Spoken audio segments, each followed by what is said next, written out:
Dans le temps actuel, il est très important de connaître l'Apocalypse. C'est le livre du moment.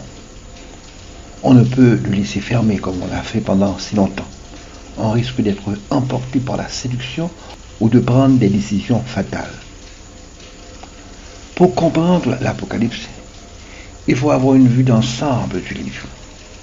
L'Apocalypse est le livre du jugement de Dieu des temps de la fin.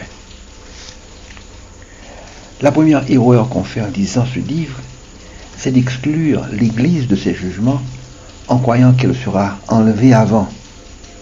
Et pourtant, il est bien clair dans Hébreux, chapitre 10, verset 30, que le Seigneur jugera son peuple.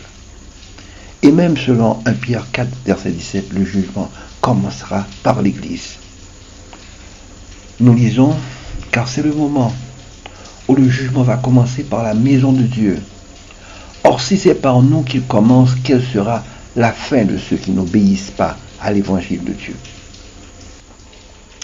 Plusieurs s'étonnent que nous, les croyants, passerons par le jugement, sachant que Jésus avait bien dit que ceux qui croient en lui ne le connaîtront pas et qui sont même passés de la mort à la vie.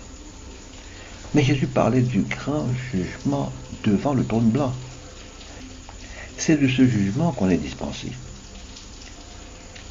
Ce sera un jugement de condamnation où chaque individu rendra compte de ses actes pour lui-même.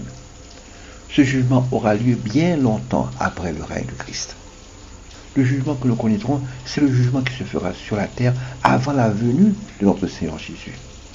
C'est un jugement collectif qui frappera le monde entier et qui aura des portées différentes pour les Juifs, les chrétiens et le monde.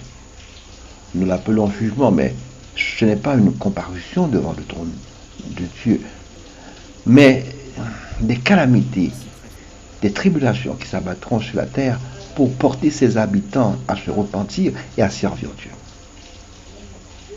Beaucoup de gens se convertiront.